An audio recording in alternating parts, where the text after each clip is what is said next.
Grande do Sul, hoje com a presença da nossa querida doutora Rosângela Correia da Rosa. Eu disse que praticamente dispensa maiores apresentações, né? Porque ela já é quase da casa. Mas a doutora Rosângela é uma grande incentivadora da Associação dos Orientadores Educacionais e sempre que é chamada ou é desafiada a participar de qualquer evento que a UERGS pensa, que a UERGS organiza, podemos sempre contar com a doutora Rosângela.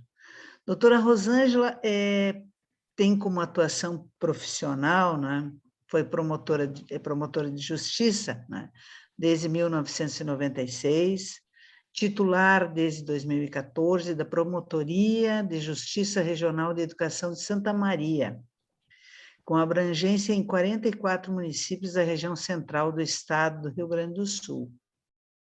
Atuou nas promotorias de justiça de Tenente Portela e também de Santo Ângelo. Integra a Comissão Permanente de Defesa da Educação do Grupo Nacional dos Direitos Humanos do Ministério Público. Membro do Grupo de Trabalho da Educação Básica, da Comissão de Infância, Juventude e Educação do Conselho Nacional do Ministério Público. Vejam só, doutora Rosângela tem como formação inicial pedagogia, por isso que ela está na casa, nós estamos com ela nos entende e nos enxerga, quando ela nos vê, ela nos enxerga, né? Não passamos como seres invisíveis para a doutora Rosângela, né? A pedagogia na URI Santo Ângelo e Direito na Unijuí, em Ijuí. Mestre em Educação nas Ciências da Unijuí, concluindo com a dissertação Educar para não punir, a garantia do direito do adolescente à educação. Para além, eu acho que é importante, além desse currículo que a gente fala, ou aponta da doutora Rosângela, é importante nós destacarmos essa proximidade que a doutora Rosângela tem conosco e a valorização que ela tem as e os orientadores educacionais. Através de reuniões como grupo, com formação, com projetos, a doutora Rosângela sempre esteve presente e com presença forte na defesa da orientação educacional. Grande incentivadora da justiça restaurativa e das práticas circulares nas escolas. Sempre incluiu os orientadores educacionais na formação de facilitadores. Mais um dado interessante que vocês saibam. Em Santo Ângelo, desafiou o professor e orientador educacional Lívio Osvaldo Arenhardt a criar o curso de especialização em orientação educacional na Universidade Federal Fronteira Sul, onde, veja bem, doutora Rosângela, nosso agradecimento eterno, já foram formados 3 turmas de orientadores e orientadoras educacionais, e que trabalham nas escolas da região das Missões e de Santa Rosa, com muita seriedade, com muita serenidade, e esse trabalho, ele tem na sua origem a sua presença forte. A Universidade Fronteira Sul, que formou essas 3 turmas em orientação educacional, tem trabalhos de pesquisa muito interessantes acerca da orientação educacional, e também foi publicado o livro Desafios à Escola Contemporânea, né? Reflexões e práticas que ressignificam a orientação educacional. Doutora Rosângela, só agradecer, gratidão à sua postura corajosa, à sua postura engajada na educação, e nesse momento, para nós todos, orientadores e orientadoras educacionais, e também temos aqui junto conosco colegas, outros profissionais da educação, somente gratidão à sua seu desafio de vida e a sua postura corajosa em defesa da educação para todos e para todas. É com a senhora, doutora Rosângela. E eu só gostaria só de fazer um parênteses aqui com o grupo. Nós teremos em torno de 20 minutos, meia hora de fala da doutora Rosângela, e depois eu sei que vocês todas e todos têm muitos questionamentos, e a doutora está aberta a esses questionamentos. Então, nós pediríamos que vocês se inscrevessem no chat, quem deseja fazer questionamentos, e nós vamos chamando, e à medida que nós formos chamando, a gente pediria assim, que preferencialmente vocês abrissem a sua câmera para a gente poder enxergar quem é que está perguntando. Acho que esse diálogo olho no olho fica bem mais bacana, tá bem? Então, após a fala da professora, ou durante a fala, já pode ir escrevendo. Rosângela, quero perguntar. A Ellen coloca, a Ellen quer perguntar, a Anarice quer perguntar, coloca assim, quem deseja fazer qualquer questionamento para a doutora, que a doutora vai fazer esse debate mais aberto nesse sentido, para que contemple aquilo que vocês, todas e todos, estejam se questionando e tendo a necessidade de clarear, tá bem? Professora, com a senhora. Bom, obrigada, né, pelas palavras de acolhida. Eu sempre me sinto em casa. Antes eu brincava com a Rosângela Metocaia, que eu já sou quase associada, né, de tanto que eu venho por aqui. Muitas vezes presencial, né, mas agora desse modo, da forma como é possível estar aqui nesse momento. E essa tua lembrança, né, do curso de orientação educacional, assim, me emocionou, porque foi quando a gente começou o projeto de trabalho das promotorias de educação, e eu sou muito feliz nessa caminhada, porque eu acho que é uma caminhada de encontros, né? A gente encontra tantas pessoas que têm vontade de fazer e que individualmente cada um às vezes não consegue, mas quando a gente soma os nossos esforços, nós conseguimos ir em frente. E isso diz muito do que eu acredito, que é a gente trabalhar em rede, que é nós percebermos a incompletude das nossas instituições, né? Uma instituição, uma associação, ou ninguém achar que tem a varinha mágica que vai resolver todas as coisas, mas de que nós temos uma varinha mágica, sim, que é a nossa união, que é o trabalho conjunto. E eu acho que a busca ativa tem um pouco a ver com isso, né? Eu queria começar pensando com vocês um pouquinho sobre o nosso contexto antes da pandemia, né? Os últimos dados que eu consegui levantar, assim, organizados por região no Brasil, eles mostram que no PNAD de 2015, e aqui faço um parênteses para dizer que nós estamos hoje órfãos de dados, né, com a falta do censo escolar, com uma série de dificuldades para saber o que realmente está acontecendo nas políticas públicas no nosso país, né? A gente sente no contato com as pessoas, na vivência, mas nós não temos isso em números hoje, e isso é uma dificuldade gritante quando tu pensa em orçamento público, em política pública. O que nós tínhamos nos últimos dados de 2015? Que o maior número de alunos no Brasil fora da escola eram de adolescentes de 15 a 17 anos, então, alunos que deveriam estar no ensino médio, mas que muitas vezes, com a defasagem de seriedade, estavam no ensino fundamental, ou seja, jovens se encaminhando para uma maturidade na vida, para o trabalho, e que estavam fora da escola. Era 1.593.000 jovens nessa faixa etária em 2015 fora da escola, sem pandemia, gente, né? A gente está falando sem pandemia. Depois, a segunda faixa etária era de 4 e 5 anos, crianças de pré-escola que estavam iniciando a sua vida escolar, que precisavam tanto ter esse acesso à escola, essa preparação para o letramento, para a alfabetização, o primeiro contato que às vezes com a escrita que a família às vezes não consegue fazer, né? Vocês sabem isso melhor que eu. Pois é, nós tínhamos quase 1 milhão de crianças nessa situação, 821 mil no Brasil inteiro. Aí alguém pode dizer assim, né? Porque nós do Sul, não só, eu brinco às vezes com os colegas de Santa Catarina, também na área da educação e tal, que nós do Sul achamos que aqui não acontece nada, né? Que os problemas estão só nos outros estados. Pois bem, o Sul tinha um total da população em idade obrigatória de 4 a 17 anos nessa época, de 402 mil crianças e adolescentes, porque pegava os dois. Então, assim, ó, não é uma coisa que não nos atinge, talvez não nos atinja tanto como no norte e no nordeste do Brasil, mas nós temos, sim, crianças e adolescentes, nós tínhamos, antes da pandemia, fora da escola, e eram quase 500 mil de crianças.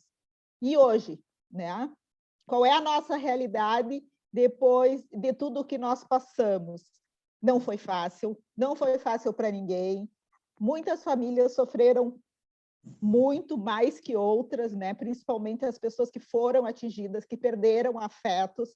Mas esse é um momento, não que alguém vai esquecer o que aconteceu, acho que é uma lição para toda a vida. Eu imagino que nós vamos ser velhinhos e vamos estar lembrando disso que a gente passou, do que a gente aprendeu, do que a gente não aprendeu, do que a gente fez, do que a gente não fez. Mas nós precisamos seguir em frente, né? E as novas gerações são fundamentais. E não dá para ficar esperando que A ou que B, que vá vir uma política pública de cima, porque não vai acontecer. Nós temos que nos organizar dentro das nossas instituições, nos dar as mãos com o que nós temos e buscar essas crianças que estão fora da escola e ver a forma disso acontecer, né? Eu tenho pensado muito nessa questão da busca ativa, nesses grupos nacionais que a gente participa, que a Rose leu antes ali, né? Como é que a gente tem trabalhado e o que nós temos visto, assim, ó. Eu faz algum tempo já que profissionalmente eu venho questionando algumas coisas da forma como a gente trabalha na FICAI. A FICAI faz uma coisa que eu chamo de política do encaminhamento. O que ela faz? Né? A escola percebe que o aluno não está na escola, faz uma ficha, verifica se consegue alguma situação, encaminha para o conselho tutelar, que se puder faz uma visita, mas às vezes não tem carro, às vezes o conselho tutelar tem tanta coisa e tanta demanda que também não consegue avançar, não consegue ver.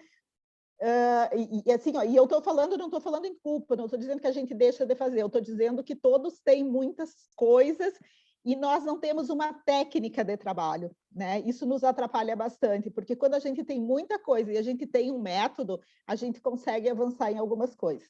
Então, a FICAI faz aquele encaminhamento, o conselho não consegue, encaminha para o promotor, que não imaginem que o promotor tem uma varinha mágica, porque não tem, gente. Muitas vezes o promotor também não sabe o que fazer. Tu pega lá no início, nas promotorias iniciais, né, como era lá a minha Tenente Portela, que a gente é clínica geral, tu faz crime, civil, família, infância, tudo. Alguém disse ali, né, ninguém sabe o que fazer. Pois é. Agora, quando foi criada a FICAI, nós tínhamos uma realidade que nós não tínhamos um sistema organizado, um sistema técnico nos municípios na área da saúde, na área da assistência social, e era o que era possível fazer, né? Cada um ia chamando, cada instituição ia buscando, e o que a gente conseguia fazer voltar, bom, já era uma vitória, né? Eu não estou dizendo que não valeu, acho que valeu muito a pena, foi necessário naquele momento, mas nós precisamos evoluir, porque hoje nós temos outros instrumentos, nós temos uma outra organização das políticas públicas co-irmãs, digamos assim, da educação, né, que caminham junto, e as questões que dizem respeito à exclusão escolar, geralmente elas são questões tão complexas que não dá só para a escola resolver, nem é exigível que só a escola resolva. Nós precisamos somar conhecimentos, somar esforços, né?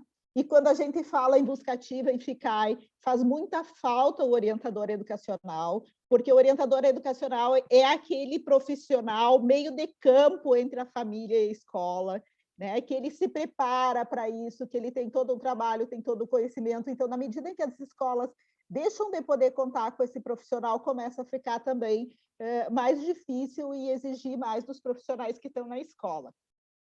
Mas eu queria resgatar um pouquinho um trabalho que a gente fez aqui no Rio Grande do Sul e que eu reputo que foi um trabalho muito bonito, mais ou menos em 2011, que foi a época que a gente começou, 2010, 2011, que começou o trabalho como um projeto das promotorias regionais de educação. O Rio Grande do Sul era apontado no ranking nacional como o estado que tinha o menor número percentual de crianças na pré-escola. Nós éramos o último estado do ranking brasileiro. Alguns de vocês já devem ter ouvido esse comentário, ou através do Ministério Público ou do Tribunal de Contas, porque foi um trabalho conjunto que a gente fez.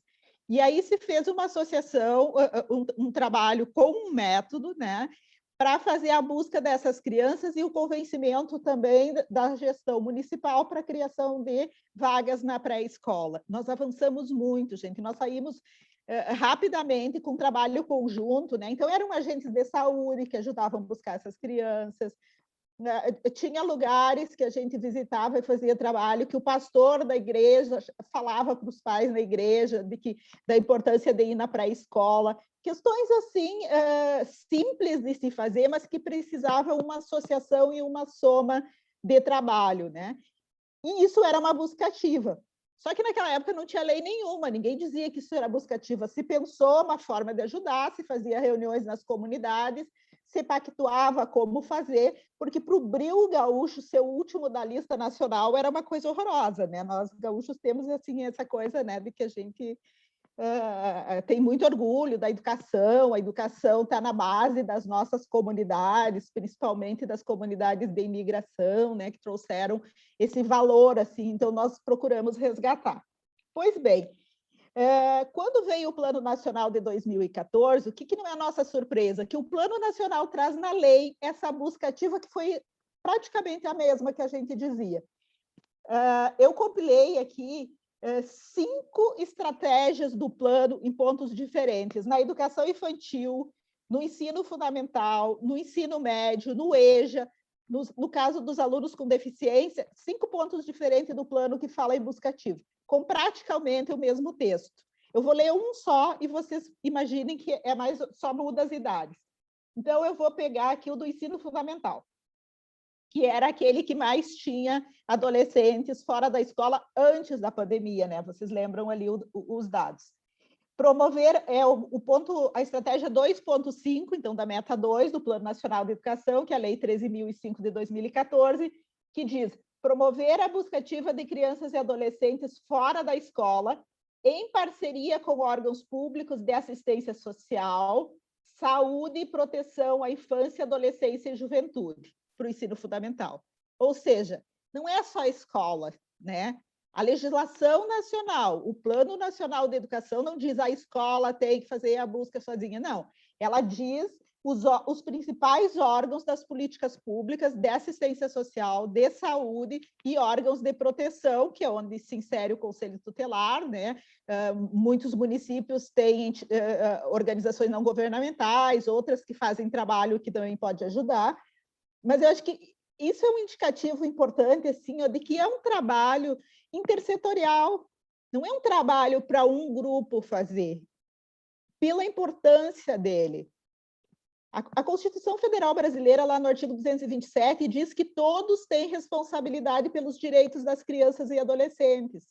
E o primeiro dos direitos que está lá é a educação. Na área social, nos direitos sociais, no artigo 6º, o primeiro direito social escrito lá é a educação. E é uma obrigação de toda a sociedade. Por que isso, gente? Vamos fazer uma reflexão com o que aconteceu na pandemia. E eu não estou falando aqui, né, de conhecimento cognitivo, não foi isso que faltou. Nós tínhamos pesquisadores no Brasil, nós tínhamos muito potencial, nós tínhamos profissionais da saúde, médicos para cuidar das pessoas, mas nos faltou habilidades e valores. E isso é uma coisa que está lá na LDB, se não me engano é no artigo 32, não vou saber decor esse. Mas está expresso na LDB como uma das funções do ensino fundamental, né? Trabalhar habilidades e valores. Por quê? Porque nós temos que ter seres humanos que não têm só conhecimento. Conhecimento é importante, mas nós precisamos também de seres humanos que se importam com os outros, que têm solidariedade, que têm cuidado, que não querem as coisas só para si. Nós poderíamos ter passado muito melhor essa pandemia do que a gente passou se a gente tivesse mais valores e mais habilidades como sociedade como um todo. E isso acho que é uma reflexão assim super importante. Eu vou dividir com vocês uma coisa que eu comecei a pensar muito nessa pandemia, porque a gente teve que cuidar das pessoas idosas da família, e eu comecei a me dar conta do envelhecimento. E comecei a pensar que mundo eu vou viver quando eu envelhecer. Quem são os jovens de hoje serão os adultos de amanhã. E essa é uma projeção que a nossa cultura não faz, né? A gente não pensa que das nossas escolhas de hoje nós temos o resultado da nossa vida de amanhã. E nós precisamos, alguém pode dizer, mas eu não vou precisar, eu vou ter uma boa aposentadoria, eu posso estar numa clínica. Se eu estiver numa clínica, vai ter que ter alguém que me cuide. Se essa pessoa não tiver uma consciência, não tiver acolhimento, não tiver empatia, não adianta o que eu tenho financeiramente. Não é o meu material que determina, né? E essas coisas, elas têm que ser pensadas. Eu acho que a gente tem que parar agora e fazer um balanço. E esses alunos que estão fora da escola também, porque se eles não estiverem na escola, se eles não avançarem, se eles não tiverem um futuro profissional, o que vai ser na sociedade? Nós podemos, sim, construir muitos presídios e ficar prendendo todo mundo, mas qual é o custo social disso aí? Não é mais fácil educar as pessoas? E aí, puxando lá, né, na minha, há quantos anos, a minha dissertação de mestrado, que a Rose lembrou aqui, que era educar para não punir. Nós temos que fazer a opção de educar as pessoas, de fazer com que as pessoas sejam responsáveis pelas suas escolhas. Nós, inclusive, né? E quando eu digo isso, assim, pode ser muito simples, né? Hoje nós estamos aqui na metade da semana, fora do horário regular de trabalho. Eu podia ter dito para a associação, olha, não é meu horário, não posso, não sei o quê, tá, né? Não tinha nenhuma obrigação legal. Mas tem coisas importantes, tem um compromisso que nós temos que ter como seres humanos.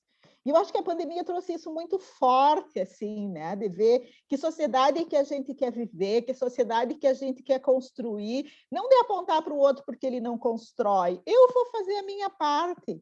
Se eu fizer a minha parte, vai ter um curso de educação, de orientação educacional, e quantas pessoas vão se formar e vão fazer o trabalho? Se os outros não fizeram, vão, né? Porque se a gente vai justificar o que o outro faz, o que o outro não faz, para apontar o nosso, ou justificar o nosso trabalho, eu quero um mundo melhor e eu vou ajudar a construir esse mundo melhor.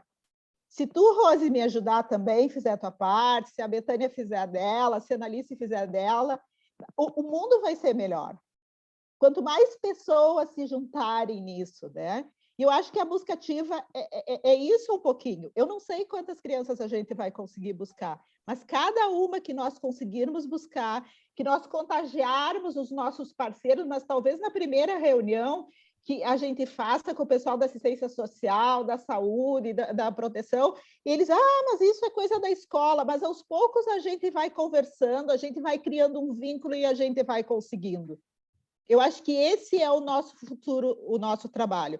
Se depois nós vamos dar o número para essa busca de ficar em dois, ou como é que nós vamos dar, o nome não importa, né? O que importa é o vínculo, é o trabalho efetivo que a gente vai fazer e conseguir dar um significado para a escola, né? Porque às vezes, principalmente os jovens, quando eles não vêm para a escola, eles não estão vendo significado. Hoje à tarde eu fiz uma reunião com o secretário de Educação que me dizia, olha, os pais dizem o meu filho não quer mais vir para a escola, e o adolescente está lá e não está aprendendo, e como é que está ficando isso? Então, nós estamos perdendo uma geração.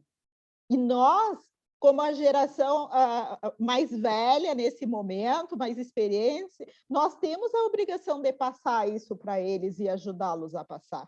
Ou não, né? Mas se a gente fizer a escolha por não fazer, nós vamos responder por isso na nossa vida mais ali adiante, gente. Não tem outra forma. Então, acho que é bom, assim, vamos arregaçar as mangas, vamos fazer o que a gente vai fazer. Não, eu não estou dizendo que é fácil, eu só estou dizendo que é possível, como se fosse um quebra-cabeça. Cada um de nós tem um pedacinho e vai juntando e vai montando até que a gente consegue. sensibilizar com empatia, com acolhimento. E aqui as práticas restaurativas ajudam muito, né? Nós temos feito capacitação, hoje nós estamos com 10 municípios aqui da nossa região, outros já em projeto de lei, organizando com uma política municipal de práticas restaurativas como uma forma de trabalho, trabalho circular, comunicação não violenta, tentando trazer uma outra possibilidade de diálogo na escola, de trabalho na escola. E tem uma escola que eu amo, né? Eu vou falar o nome daqui, que é a Escola Estadual da Boca do Monte, aqui em Santa Maria. Eles fizeram um trabalho maravilhoso de práticas restaurativas e verificaram que, com o trabalho circular, com a comunicação não violenta, as notas dos alunos, o aproveitamento escolar melhorou. Né? Então, porque tu te sente bem na escola, tu está feliz naquele lugar, as coisas vão acontecendo e vão melhorando. Então, hoje, o que nós temos? Nós temos uma legislação, né, que fala ali, que eu coloquei para vocês, depois eu posso até passar para as gurias todos as estratégias ali que falam sobre isso, para não ficar, ou posso tentar escrever no chat depois, mas a lei não basta, né? Se a gente não der efetividade para isso, não fizer acontecer, não chamar os parceiros e ter perseverança, né? Porque às vezes a gente faz uma reunião de rede, a rede está funcionando maravilhosamente bem, alguém vai embora, aí bom, começa a cair, né? Então a gente tem que outra pessoa tomar aquele lugar, reorganizar, está sempre avante ali. Mas a escola tem que pedir socorro, sim. A escola não tem que fazer isso sozinha. As mantenedoras têm que estar junto, né? Não é uma responsabilidade só da escola. Tem questões que são tão complexas, porque muitas vezes a questão da exclusão escolar, agora, por exemplo, muitos casos são alunos com depressão, pais ou mães com depressão, isso afeta toda a família, a questão do desemprego, a perda de pessoas queridas durante a pandemia, tudo isso são coisas que vão precisar de outros apoios além da educação, né? Tu vai ter, principalmente a saúde mental está sendo muito chamada nesse momento, e a gente tem que puxar o pessoal para a escola para poder ajudar, para poder apoiar. Então, acho que a escola tem que ter coragem de pedir socorro, né? Escola, o que eu me lembro da escola, né? O que a Rosilion disse, que eu fui 10 anos professora da rede pública, e o que eu me lembro da escola é que a escola sempre acha que ela pode tudo, né? Ela tenta matar no peito, resolver sozinha, avançar. Então, bom, nós precisamos pedir socorro, nós precisamos buscar outros conhecimentos, porque nós não temos obrigação de conhecer a questão da saúde mental, da área social, né? Agora, muitos municípios, eu não sei como é que está o estado, mas muitos municípios estão contratando assistentes sociais também para trabalhar junto, mas se esse profissional ficar distante da escola, não tiver um momento de sentar, de trocar, isso não vai ajudar e não vai resolver. Então, ter reuniões de rede, assim, uma coisa que eu gosto sempre de propor quando a gente faz reunião de rede é vamos escolher 1 ou 2 temas que a gente se compromete a fazer, a rede toda, definir obrigações, quem vai fazer, porque também quando a gente lista todos os problemas, tem todos os problemas do mundo e aí nos deixa numa sensação de impotência porque é tudo muito grande, né? Então, bom, vamos escolher 2 coisas que são importantes para a nossa rede para trabalhar e como nós vamos fazer. Isso pode se fazer no caso dos alunos também de estudo de caso. Qual é o encaminhamento para esse aqui? Quem é que vai fazer o acompanhamento? Visita, né? Tem muita coisa de busca ativa. Eu já me perdi no tempo aqui, acho que eu já falei demais, mas só vou fechar isso. Quando se fala em busca ativa, se pensa muito na questão da visita, né? Quem vai visitar e tal. E às vezes todo mundo visita. Agora vocês imaginem, tu tá em casa, essa hora, assim, né? Teu filho não tá indo para a escola, bate alguém. Amanhã bate outro, amanhã bate outro.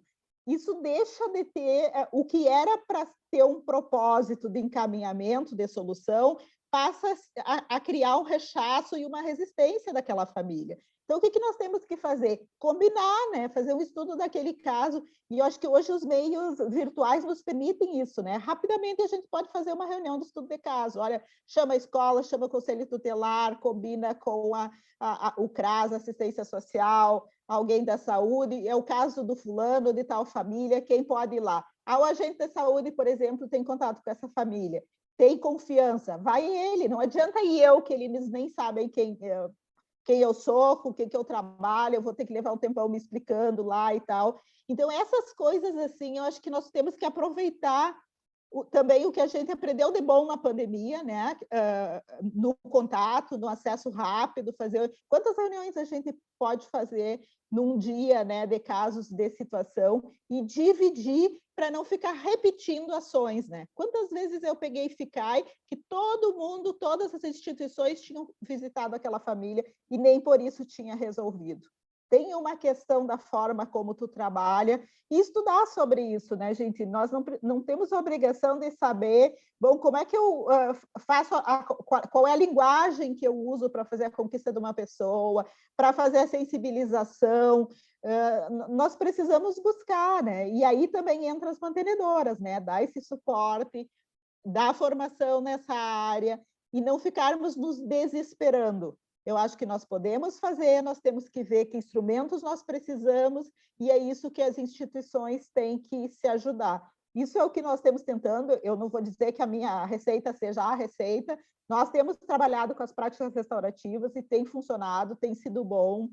Passamos toda a pandemia trabalhando tanto em curso como em círculos para dar suporte para a rede, e eu acho que foi muito bom, não só para a rede mas dos nossos municípios, mas para a gente também. Se sentir produtivo, se sentir útil num momento tão difícil das nossas vidas. Deixa eu ouvir o que vocês querem saber, porque senão fico eu falando aqui o que eu quero falar. Pois. Mas, como sempre, show de bola. É que a gente não tem vontade de parar de te ouvir, hein? Porque tu falas aquilo que a gente vive, né? Passa diversas vezes na tua fala, a gente arrepia porque sente que e olha para ti e não vê a doutora, a Rosângela, a gente vê realmente alguém que está com a gente. Então, Rosângela, eu acho assim que esse teu testemunho de vida para nós é extremamente importante e eu acho que já temos muita gente querendo perguntar. Eu vou começar com Rondônia, nosso querido Locimar, que diz que ele diz que ele não vai ser prolixo, que ele vai ser objetivo. Essa eu duvido. Locimar, a noite é tua. Venha. Boa noite a todos, a todas. Uma alegria imensa falar desde de Paraná, Rondônia. Essas lives possibilitaram a aproximação da gente, né? Porque se fosse em outros tempos, a gente não teria essa possibilidade aqui de Rondônia, de ouvi-la, doutora, de forma nenhuma. E dizer que hoje à tarde mesmo, por exemplo, eu atendi a situação de uma mãe que o filho estava evadido, que tem 17 anos e que está ajudando no sustento da família. Então, assim, chorei junto com a mãe, porque mãe e família estão passando fome. Então, essa ideia da empatia, esse espírito de empatia, de você se colocar no lugar do outro é muito importante, mas, ao mesmo tempo, a firmeza da escola em dizer para a mãe que esse menino precisa continuar vinculado à escola. Precisa, de uma forma ou de outra, ser vinculado à escola. Então, a minha grande questão é essa. Como explicar para a mãe que está precisando do filho para trabalhar. E aí ela se reporta ao Conselho Tutelar quase sempre com essa linguagem. O Conselho Tutelar não dá comida para a gente. O Conselho Tutelar quer ver os nossos filhos vagabundos. Esse é um discurso que eu ouço muito. Ouço muito. Em terceiro lugar, e finalizo, a senhora pontuou muito bem a situação que eu, como orientador, vivo na minha escola. Eu não me sinto acolhido nas demais redes, a não ser no Conselho Tutelar. Então, o Conselho Tutelar, para mim, da minha cidade, é um parceiro e tanto. Mas a assistente social que nós temos na nossa CRE, ela tem um distanciamento enorme das escolas. A gente não sente essa aproximação. Então, se eu me sinto sozinho, o trabalho é muito mais penoso, é muito mais difícil, é muito mais complicado. Doutora, nós já passamos pelo FICAI, nós já passamos pelo projeto Nenhum a Menos, e agora nós estamos só com o Busca Ativa, e assim, a meia boca. Então, nós estamos sozinhos. Eu diria que nós estamos sozinhos, nós orientadores, indo visitar, às vezes, as famílias, que não é função da orientação. Eu acho que fazer visita às famílias não é função do orientador educacional, né? Mas hoje eu tive que fazer, porque a visita a uma família que a adolescente está se prostituindo, né? Tem 15 anos, está se prostituindo, ninguém sabe onde essa menina está, então a gente foi. Então, para finalizar, agora sim eu pergunto para a senhora, como a gente vai fazer para que as outras redes olhem para a escola, outras redes que eu falo, o CREAS, o CRAS, Ministério Público. O Ministério Público não dialoga conosco, o Ministério Público nos olha de cima para baixo, assim, como se nós não fôssemos nada, absolutamente nada. Eu estou falando isso enquanto escola. Me sinto muito pequeno quando eu tenho que chegar ao Ministério Público, até porque o discurso do Ministério Público já nos exclui.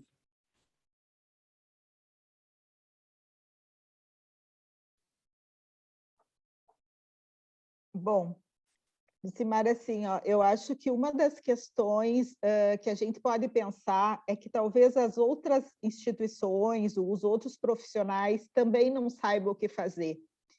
E quando a gente não sabe o que fazer, a negação, né, ou o afastamento, às vezes é até um mecanismo de defesa, né? Então, eu acho que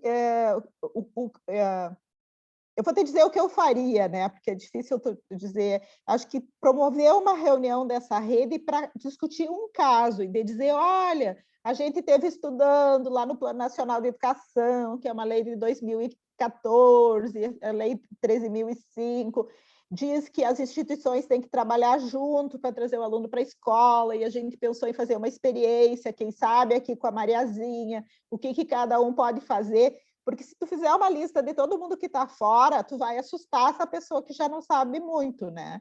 Então, começar devagarinho, né?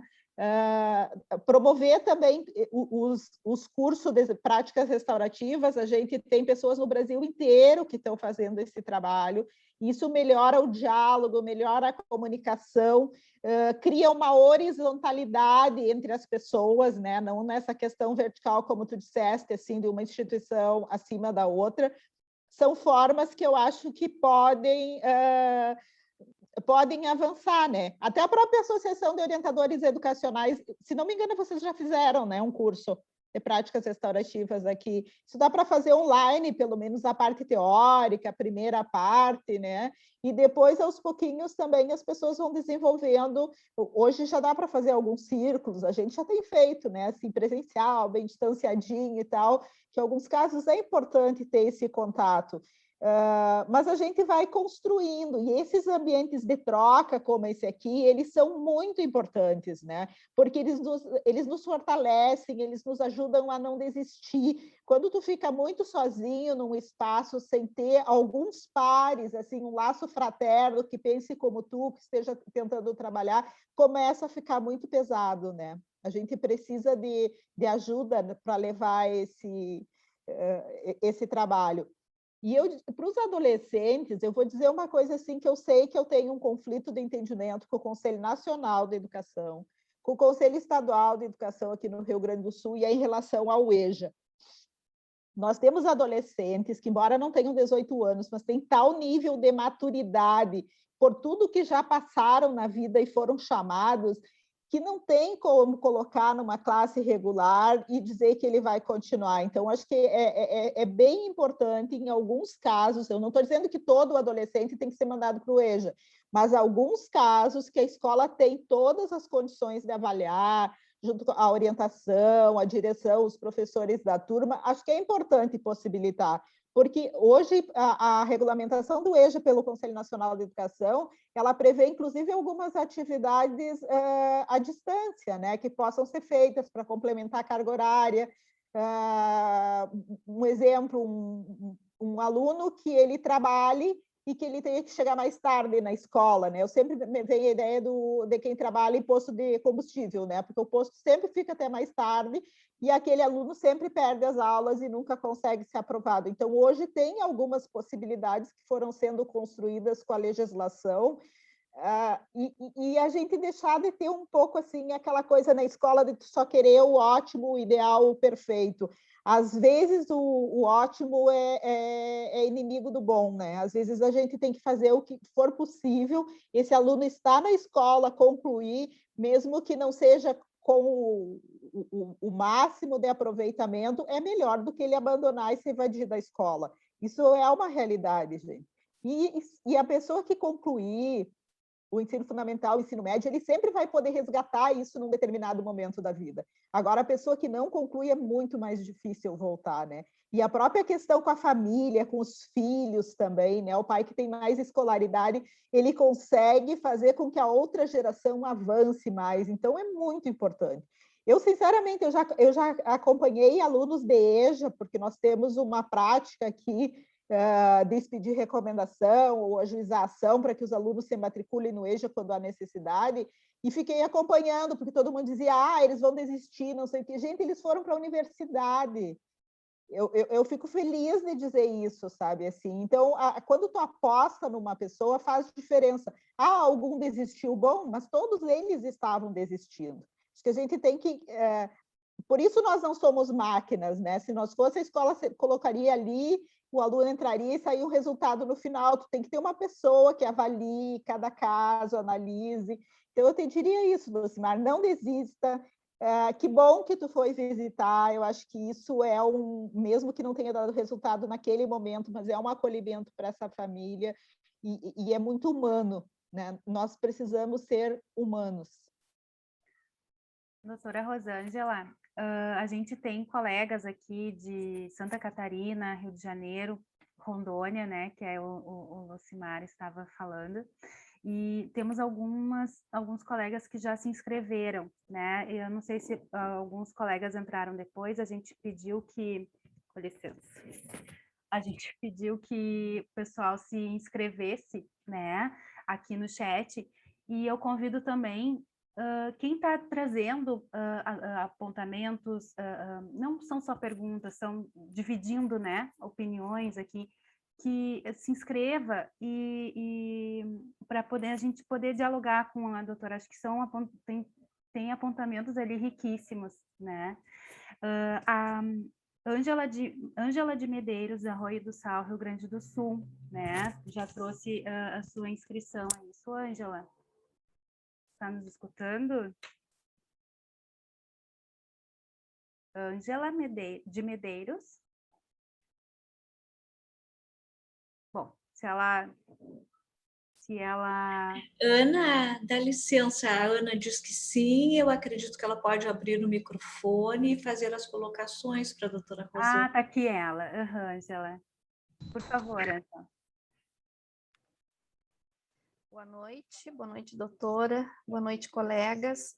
Um prazer falar com vocês. É aquilo que eu já falei ali no chat, né? No nosso município de Arroio do Sal, nós contamos com 4 escolas de ensino fundamental e 2 de educação infantil e 2 escolas estaduais. Hoje eu trabalho só na escola municipal. E aqui no nosso município, primeiramente, todas as orientadoras educacionais tentamos de todas as formas o contato com os nossos alunos, com as famílias dos nossos alunos.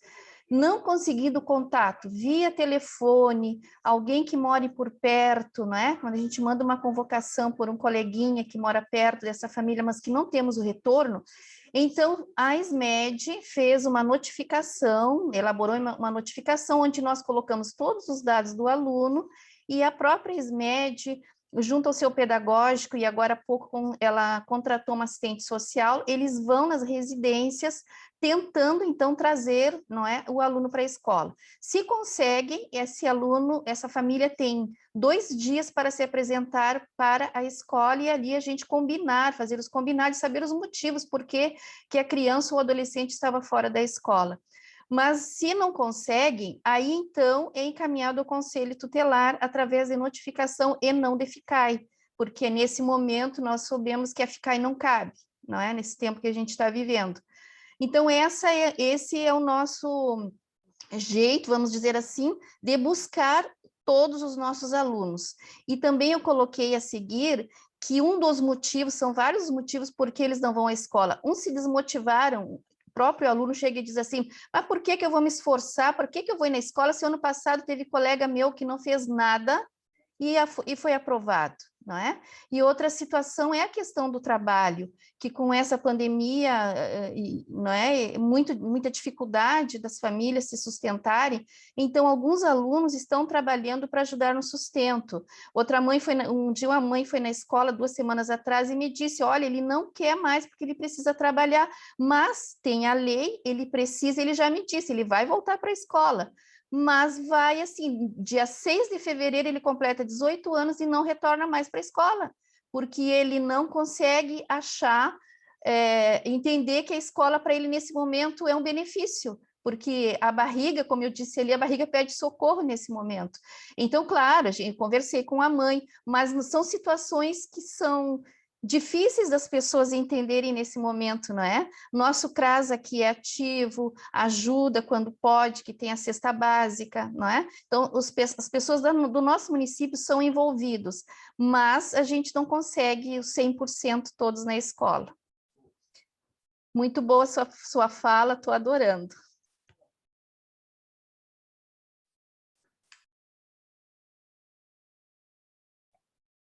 Sigo, doutora Rosângela, queres trazer algo? Eu acho que, na verdade, assim, né, foi um compartilhar, né?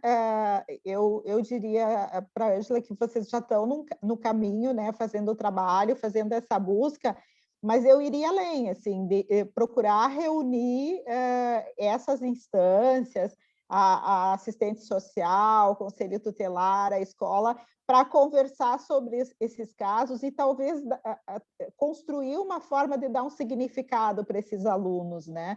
O que significa a escola? A escola, numa família que investe muito, né? Que sempre acreditou. Eu cresci ouvindo do meu pai e da minha mãe, olha, nós não temos nada de herança para deixar para vocês, a única herança que eu vou deixar é o estudo, ou seja, tinha um esforço que era nosso e tinha uma parte que era deles. Isso era o que eles nos passavam.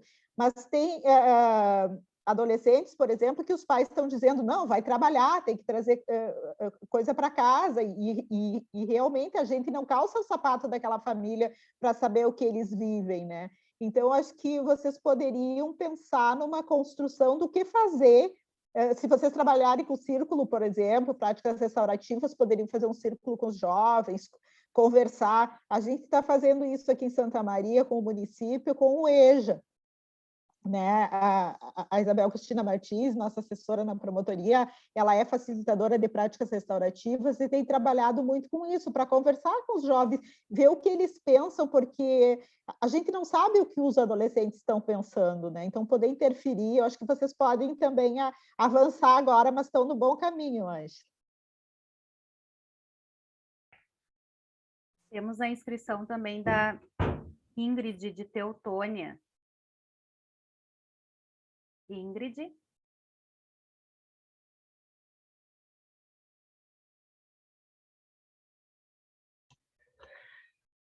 Oi, boa noite. Boa noite. Boa noite. Eu acho que foi por engano, é que eu coloquei no chat ali uma questão, né? Nós estamos vivenciando, então, várias situações de alunos que estão usando drogas, né? Às vezes até dentro da escola. E muitos que vão para a escola para vender a droga, né? Então, isto é uma situação complexa, né? A gente já teve momentos com a Brigada Militar, né? Mas é delicado, é um assunto bem delicado e a gente vê cada vez mais jovens envolvidos, né, com a drogadição. O que, no teu ponto de vista, poderia ser feito além do que a gente já faz de palestras preventivas?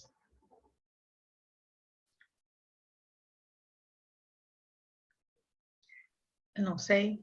Eu acho que vocês poderiam, não sei como é que é a estrutura do teu município, tem alguns municípios que têm CAPS Álcool e Drogas, né, que é uma instituição bem especializada com saúde mental e que trabalha com isso.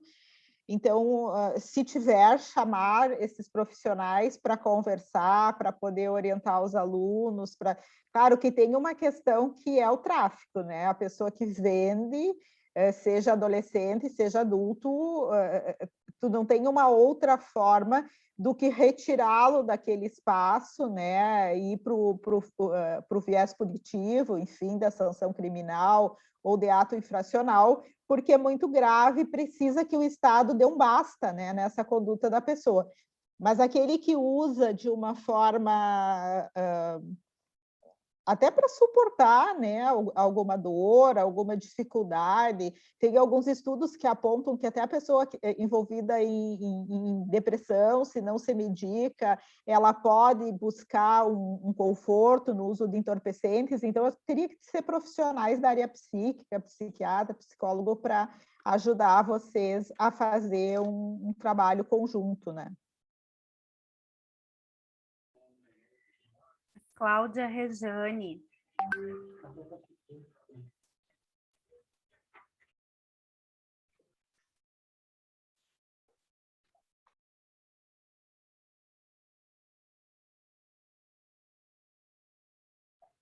Cláudia, fechou o microfone.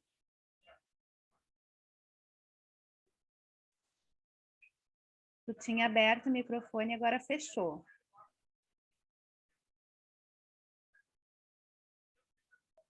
Clica uma vez na tela e vai aparecer o microfonezinho. E aí, então, tu consegue abri-lo. Está pelo celular, né? Clica uma vez e...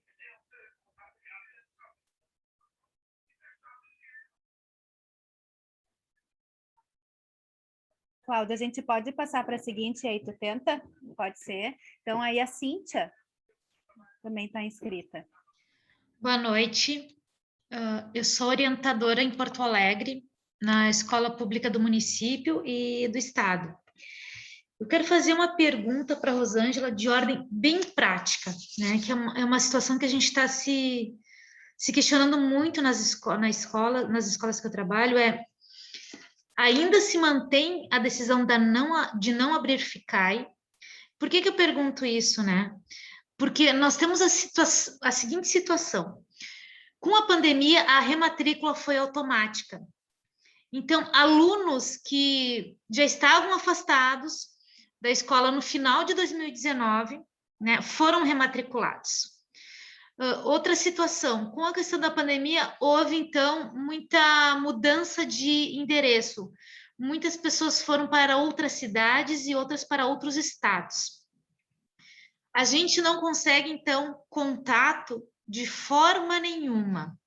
E estamos nos encaminhando para o final do ano letivo.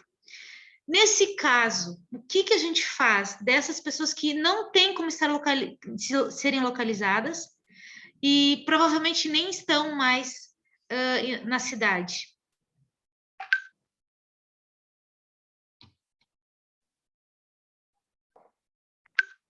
A questão da FICAI é que foi feita uma avaliação, Cíntia, de que enquanto tivesse o decreto de estado de calamidade, e ele permanece ainda no estado, não seria exigido o retorno presencial, e a FICAI está vinculada à presencialidade. Então, assim, os alunos estão voltando, mas a escola está fazendo uma sensibilização para voltar, né?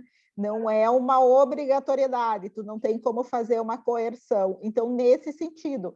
Agora, eu acho que o ideal seria a tua mantenedora conversar com a promotora da região para verificar como faz o encaminhamento, né? Desses casos, assim, que vocês têm certeza que não está dando retorno das atividades, né? Ele não está nem pegando atividade, ele está completamente fora. Então, teria que combinar uma forma de fazer. Eu vou dizer como é que nós fizemos aqui. A gente fez uma listagem com a central de vagas, né? dos que estavam fora, e a central verificou se eles tinham se matriculado em uma outra escola, se tinham ido embora, mas fora da FICAI, né? Não com aquele rito, aquela questão da FICAI, né? Sim. Na semana de 20, 21, ali a gente vai estar realizando uma reunião a nível estadual com as mantenedoras para discutir um pouco essas questões também. Mas a tua mantenedora poderia ver aí a promotoria de Porto Alegre, né? Tem uma colega super atuante, a doutora Ana Ferrarese, ali em Porto Alegre, que certamente ela vai ver com o município como fazer esses casos. Só então um acréscimo, né, já que tu citaste essa situação que vai ter essa futura reunião, recentemente nas escolas do município de Porto Alegre, teve o censo escolar, e ali sim a gente conseguiu cruzar dados de alunos que estavam com matrícula dupla, mas não foram muitos, né? Tem criança e tem adolescente que realmente desapareceu, né? Não está em outra escola, está na nossa, mas é porque a rematrícula foi automática de 2019 para cá, né? Então fica essa dúvida e agradeço, entendi, então, que permanece, né, o decreto, então não se abre FICAI. Muito obrigada, Rosângela. Imagina. Nossa colega Angela Burgos. Doutora Rosângela, eu preciso salientar que nós temos o prazer e a alegria, nós, Associação dos Orientadores Educacionais do Rio Grande do Sul, de conhecer a professora Isabel Cristina. Ela já esteve conosco no curso de facilitadores em justiça restaurativa e círculos de construção de paz, que nós temos colegas que hoje estão participando aqui conosco, que também fizeram esse curso conosco. E já estamos com a querida professora Maria Cristina Martins, programando, planejando, e estará saindo, possivelmente ainda em outubro, mais um curso para dar apoio, para embasar os nossos colegas, porque a gente sente que está precisando muito, sim. Eu só queria fazer essa colocação, que é muito feliz nesse momento de tantos desafios, não é?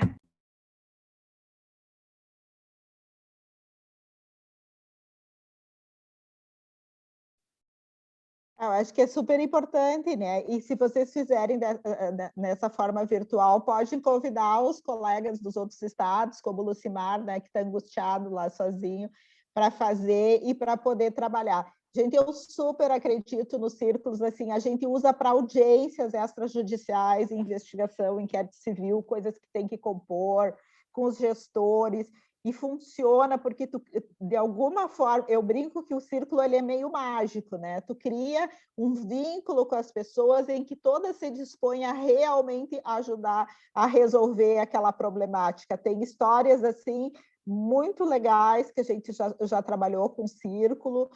Temos um grupo aqui também de estudos do pessoal que já fez, onde eles continuam desenvolvendo trabalhos. E acho que muda completamente assim a nossa forma de ver o mundo, né? É muito legal que vocês estejam fazendo, acho que é um bom caminho. Aliás, o curso de orientação educacional lá da Universidade Federal da Fronteira Sul era com enfoque nas práticas restaurativas, né? A gente sabe. Manuelita não está por perto, mas tá com o coração bem grande, né? Cheio de amor aí no tema. Não sei, pelo que eu vi, nós temos muitas colocações dos colegas no chat, né? Mas ninguém mais inscrito para questionar, ou tem alguém que gostaria de fazer algum questionamento para a doutora Rosângela? Temos muitas situações postas, eu não sei... Teríamos mais alguém a questionar, doutora? Então, por favor, inscrevam-se. Senão, nós temos algumas questões aqui, que o Lucimar, inclusive, fez também mais uma ressalva, que em Rondônia, entramos em contato com os conselhos tutelares de outras cidades ou estados quando conseguimos contato com os pais, isso tem nos ajudado. Rosângela, eu posso falar rapidinho? Essa experiência que tem me ajudado muito. Então, quando eu falo Quando a Rosângela fala assim, por exemplo, que eu estou angustiado, de fato, eu estou angustiado porque há um comprometimento com que o menino permaneça na escola, mas, ao mesmo tempo, há o desafio de explicar para a família que o trabalho, que o menino só pode trabalhar se esse trabalho tiver uma dimensão educativa, né? Que se esse trabalho não for, se esse trabalho for um trabalho que o distancie da escola, o que o maltrate, aí não, nós não concordamos, aí eu brigo mesmo, aí eu fecho, aí a coisa fica feia. Mas eu só quero ressaltar ali essa questão de que nós temos conseguido, por exemplo, entrar em contato, essa semana mesmo, com muita dificuldade, a colega de Porto Alegre falou aí, com muita dificuldade, colega, nós conseguimos a mesma situação que você colocou, né? A rematrícula foi feita de uma forma automática. A gente conseguiu localizar o menino em Nobres, no Mato Grosso. Aliás, eu queria visitar Nobres, que Nobres é tudo de bom. Nobres e bonito é um espetáculo no Mato Grosso. Aí a gente conseguiu acionar o Conselho Tutelar de lá, que foi em busca dessa criança lá, que estava morando lá. E alegremente, a gente recebeu essa semana a notícia de que a criança já está estudando. Então, de novo, a fala da doutora, estabelecer essas parcerias é o caminho, né? E a gente tem que ter paciência, e tem que ter diálogo. E o processo de assertividade, quando eu falei ali do fórum, é porque às vezes tem gente que é meio complicado no fórum mesmo. A gente tem que ter paciência, porque a escola é sempre vista, e eu fico muito indignado porque não nos são convocados.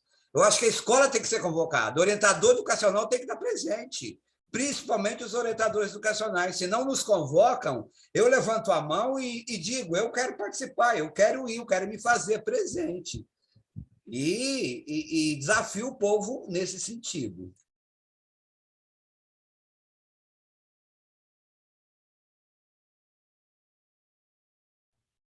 Eu vou me inscrever também, posso?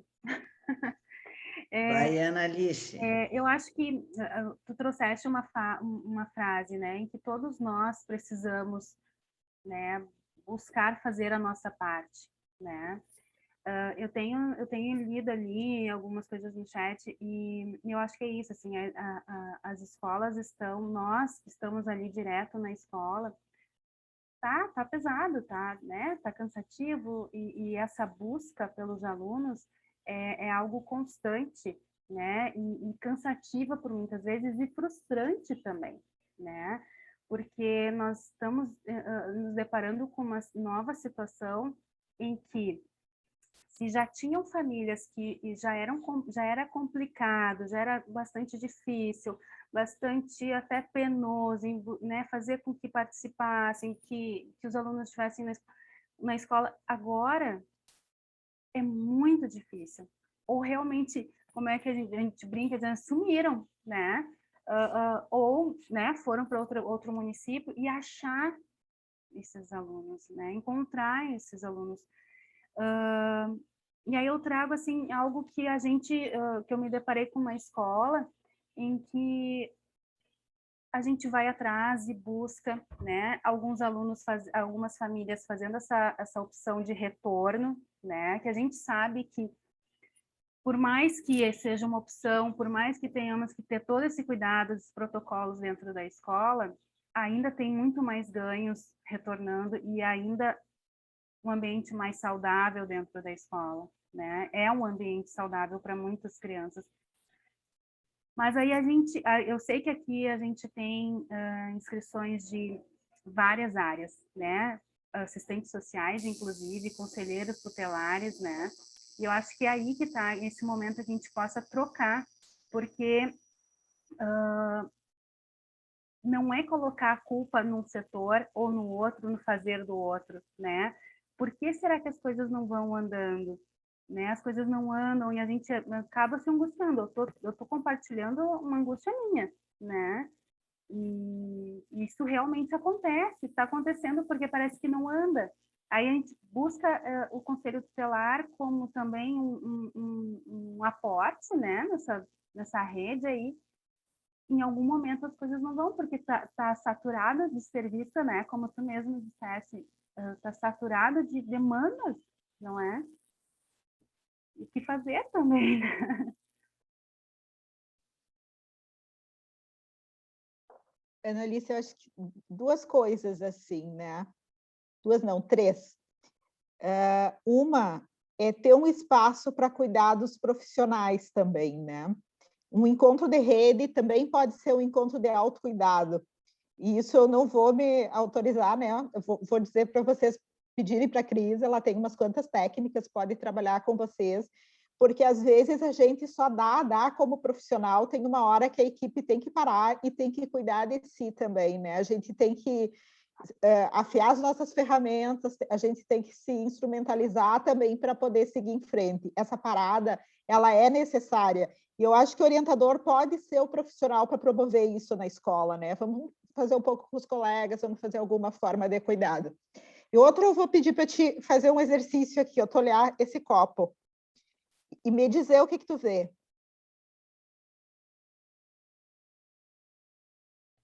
Um copo com água. Tá, ótimo, tu viu a água, mas tu podia dizer que faltava, né? Que tinha um meio copo. Às vezes, a gente fica olhando o que falta, agora tu não fizeste isso. Então, é exatamente isso. Vamos olhar a água que tem, vamos olhar o que tem, o que tu construiu. Eu vi um trabalho super legal na Unicef, no Buscativa. A Unicef tem um site que fala no Buscativa, que tem uma plataforma, mas também eles trazem boas práticas, experiências de escolas. É bem legal, vale a pena procurar, ler, né? E tem uma escola que colocou girassóis para cada aluno que voltava.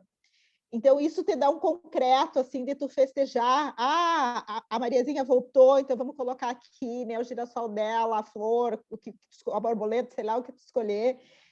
E vai fazendo, porque daí tu começa a mostrar na escola tudo que tu conseguiu. Se a gente fica triste, angustiado com o que a gente não consegue, nós vamos, de certa forma, desistindo, né? Porque parece falta de competência, parece que a gente não dá conta. Eu acho que é muito importante a gente, num determinado momento, olhar. Sabe que na pandemia tinha uma coisa que eu fazia na agenda digital, eu ia apagando as coisas que eu fazia. Quando chegava no fim do dia, parece que eu não tinha feito nada. Até que o meu fisioterapeuta, porque de tanto ficar sentada eu tive que ir para a fisioterapia, ele me disse, não, a gente tem que marcar o que a gente faz, porque daí, gente, foi tão bom, parece uma bobagem, né? Mas tu poder enxergar o que tu realmente fez e que tu consegue, tu vê, olha, teve muita coisa, assim. E às vezes a gente faz pequenas coisas que a gente não se dá em conta, e essa é uma delas. Falta o fulaninho, falta o ciclaninho. Não, eu consegui trazer o A, o B, o C, e isso é muito importante. A gente tem que comemorar isso. E eles também vão se sentir valorizados, né? Imagina se cada um que volta, tu faz alguma coisa na escola, uma solenidade, uma simbólica, né, desse retorno. E o outro ponto que eu ia dizer, que eu tinha até pensado em falar antes, e foi tanta coisa que me passou, é em relação à aprendizagem, né? Isso era o que eu queria dizer quando eu perguntei para vocês, buscativa para quê?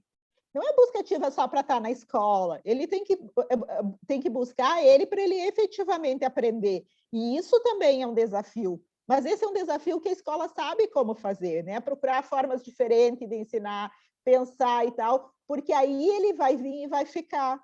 Se o aluno voltar e não aprender, ele vai embora de novo, a gente sabe disso, né? Porque geralmente os que abandonam são sempre os mesmos, as mesmas famílias. Então, acho que essa pode ser uma inovação da escola, buscar formas de aprendizagem. Esses dias alguém me perguntou, estava escrevendo um texto sobre buscativa e tal, mas aí quantas vezes tem que ensinar? Eu digo, olha, acho que é 70 vezes 7, deve ser por aí, né? Se a gente pode perdoar 70 vezes 7, que foi Jesus que disse, né? A gente pode ensinar 70 vezes 7 até, né, cansar, como a gente faz com aquela criança que a gente mais ama em casa, né? Também com as outras crianças, né? E estender para todos isso aí. É um desafio, mas eu acho que nós nos tornamos seres humanos melhores. E se a gente se torna ser humano melhor, a gente é mais feliz também, né? Com certeza. A Daiane da Silva Douro. pediu inscrição. Daiane, a palavra é sua. Boa noite. É mais um compartilhamento também, né, de experiência.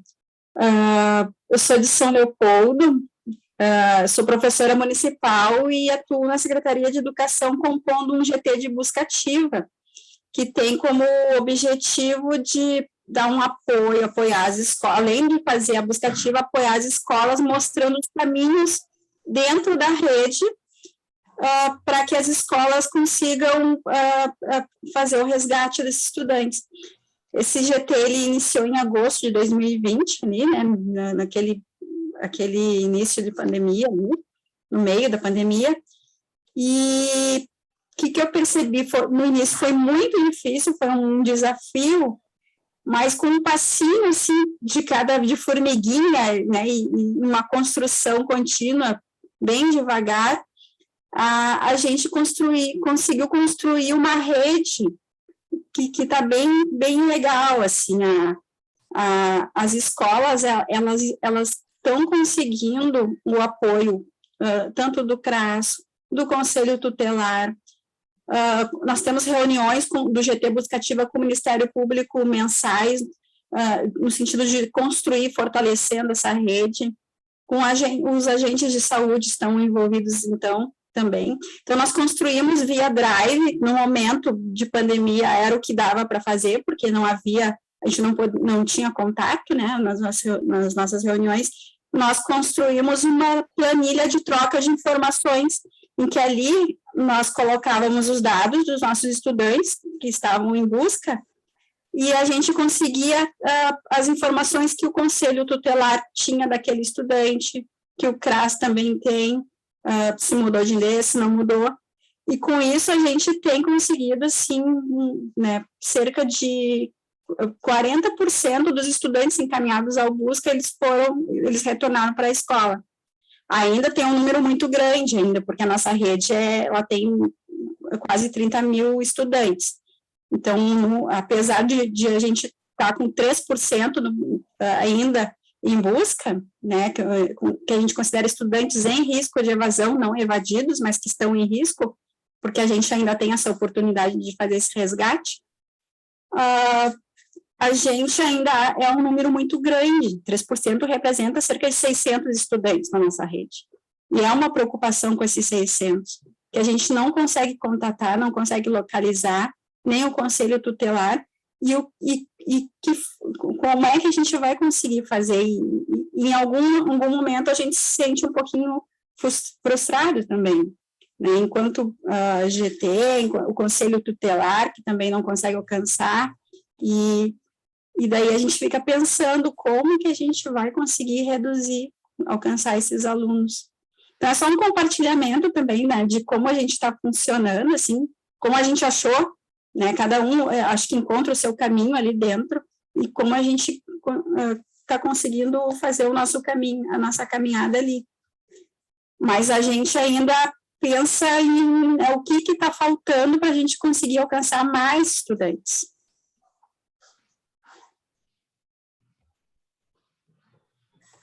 Te ouvindo, eu fiquei pensando, eu coloquei no chat ali do Busca Ativa Escolar, né, para que vocês possam dar umas olhadas, tem algumas boas práticas, tem umas coisas legais não sei se vocês usaram, assim, os outros estudantes, né, ver com eles, ajudar a procurar, fazer uma brincadeira, não sei, uma gincana de procurar os colegas, identificar, enfim, alguma coisa mais leve, talvez, né? Acho que vocês são melhores que eu para pensar nisso, assim, mas eu pensaria alguma coisa assim de inserir outras pessoas, as igrejas. Eu acho que na coisa da busca ativa, assim, talvez o único lugar que eu vi as pessoas brigarem para ir na pandemia, claro que era uma situação, né, muito difícil, mas era na igreja, né? Então, talvez as igrejas possam ajudar lançar, mas não deixar de valorizar o que vocês conseguiram, né? Identificar, o fulano voltou. Acho que isso alimenta vocês e reconhece o trabalho, é fundamental. Doutora, a Josane Volkmer, de Goiás, eu não sei se ela quer falar, Josane, mas eu vou botar a tua pergunta que tu pediste aqui. ela gostaria que falasse um pouquinho mais sobre visitas domiciliares, né, que faz parte da busca ativa. E a Maria da Conceição também, de Assunção também, não, desculpa, é a Maria da Conceição, que é de Valparaíso, tá, Goiás. Elas gostariam de saber um pouquinho mais. Eu vou pedir ajuda para os universitários, eu vi que a Fabiana Aguiar está aí. Fábio, abre o teu microfone aí e explica sobre visita domiciliar, que eu não me autorizo a falar na tua frente. Deixa eu ver se ela ainda está. Eu vi que ela escreveu no chat antes. A Fabiana é assistente social que nos assessora aqui na Promotoria Regional de Educação, que é da GAT, do Ministério Público em Porto Alegre, e ela é fenomenal nessa área. Ela faz um trabalho junto com a Cris de curso sobre estudo de caso em rede, para, né, para orientar como fazer esse trabalho. E eu vi que ela escreveu ali, não sei se ela ainda está, acho que não, porque ela não Olha falou. que ela será próxima, será chamada para fazer chame. Gente, ela é maravilhosa, recomendo, Olha, avalizo. Então, olha aí. Então, já que ela Doutora não tá aí... Rosângela, consegue me escutar? Sim, querida, pode falar.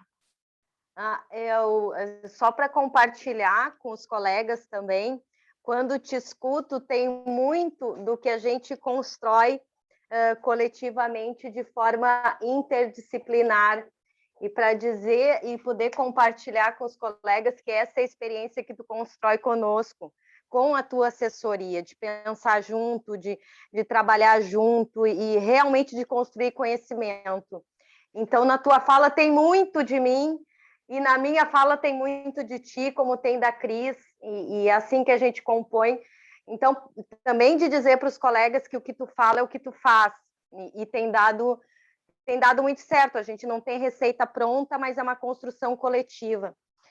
E sobre visita domiciliar, claro, tem muitos textos da nossa área, inclusive, do serviço social, e tratando sobre esse instrumental, sobre a importância, sobre os aspectos éticos, que a gente pode compartilhar com o grupo.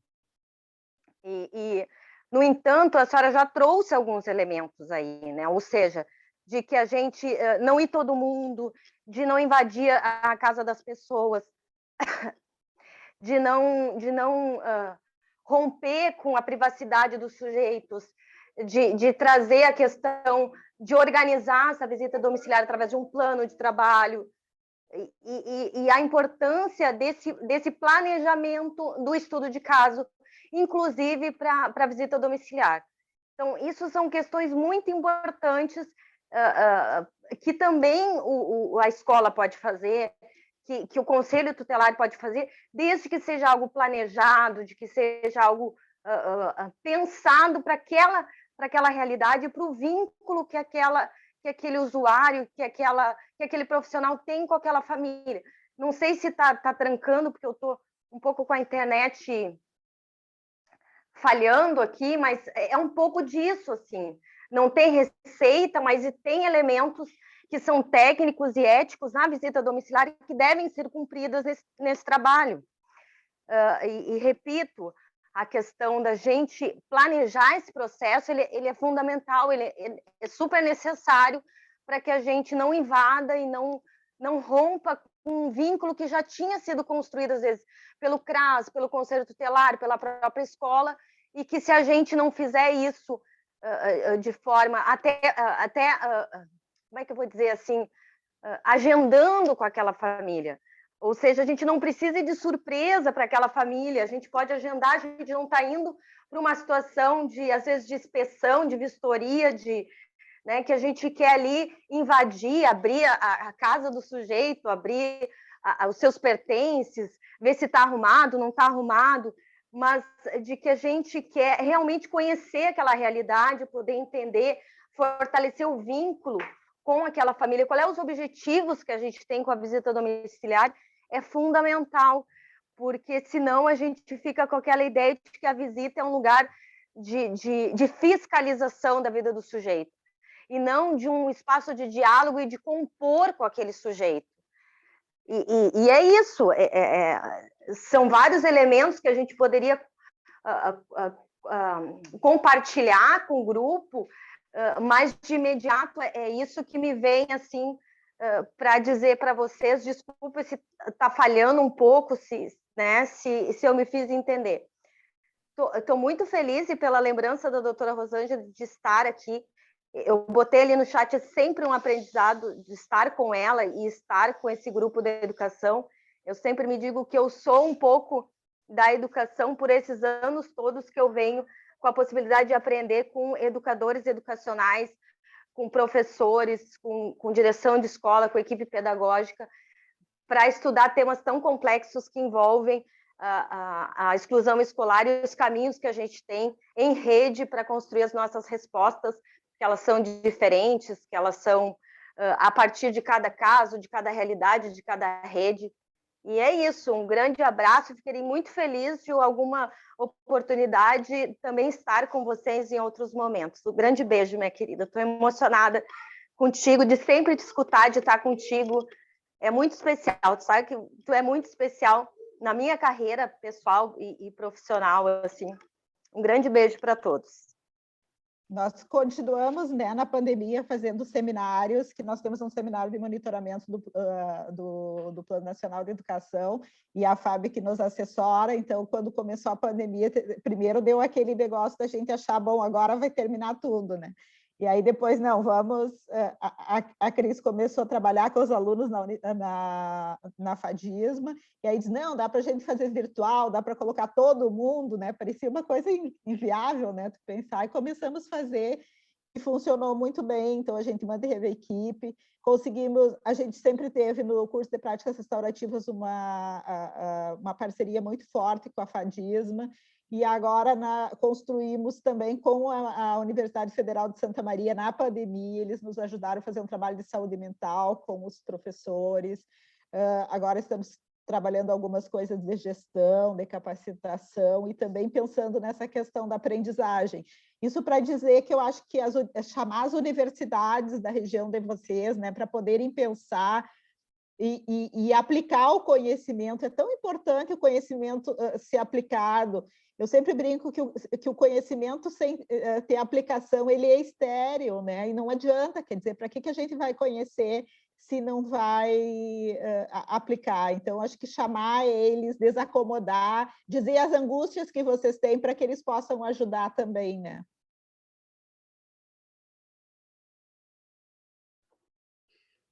Ana, temos mais alguém inscrito? Creio que não, não é? Não. Então, doutora Rosângela, eu lhe peço assim que a senhora faça suas palavras, não finais, porque é só para hoje, né? E antes de a senhora fazer sua fala final, eu me lembrei que nós estamos comemorando o centenário de Paulo Freire, né? E não sei, passou Paulo Freire por aqui, né? E eu vi algo que ele escreveu, pequeno, que diz que a alegria não chega apenas no encontro do achado, mas ela faz parte de um processo de busca. Eu acho que a senhora deixou tão presente, não é? Essa busca que a gente, não só como busca ativa, mas essa busca de que lugar, e qual é o lugar da escola, e qual é o lugar que a escola ocupa na vida de todos, né? E ensinar e aprender não pode dar-se fora da procura, fora da boniteza e fora da alegria. Paulo Freire nos remete sempre a essa amorosidade, a esse olhar comprometido, especialmente com aqueles e aquelas que hoje passaram por aqui, não é? Passaram na nossa lembrança, e de tantas histórias que a gente já vivenciou e vivencia na escola, a senhora no seu espaço de trabalho, e lhe agradecer, doutora Rosângela, por essa presença amorosa que nos faz aprender cada vez mais nessa busca do achado. Professora, com a senhora, as palavras para se despedir desse povo aí que está, eu, pelo que eu vi, apaixonada aí, né? Bom, gente, eu acho que, lembrando, né, Paulo Freire, né, já que tu trouxesse, falar na questão da relação dialógica, né, e de que dialogar não é a gente falar e o outro escutar, e eu acho que foi muito legal, assim, o formato que a gente deu hoje, que não foi aquela coisa de tu ficar falando, as pessoas poderem participar, descobrir outros conhecimentos. Eu dei uma olhada rápida no chat, que tem muita gente da minha regional aqui, da Regional de Santa Maria, dá um abraço para todo mundo, né? A gente se apoia, né? Então, eles vêm para não ficar dizendo, se não tiver ninguém, então nós aqui, queridos. A gente está sempre se escutando, tem muitas experiências, trazer boas práticas, acho que é uma coisa que alimenta a gente, né? Tem muita coisa boa sendo feita na educação e às vezes se fala muito do que não se faz. E a gente também faz isso, né? Nos seminários que a gente faz, sempre tem um momento de boas práticas, onde os nossos municípios, as nossas CREs compartilham, as escolas, as coisas que fazem. Eu acho que isso é uma coisa muito legal.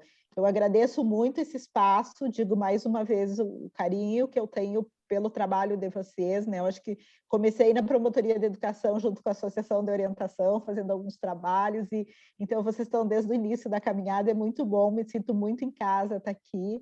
Peço que deem um abraço muito apertado, fraterno, para a Manuelita, querida, que veio comigo das missões para a associação, né? E está fazendo um trabalho muito legal com vocês aí no Estado. Obrigada pelo convite, fiquem bem, se cuidem, que a gente tem que continuar se cuidando ainda, né? Se vacinem, se alguém não se vacinou, pelo amor de Deus. Perfeito, perfeito. Isso, gente.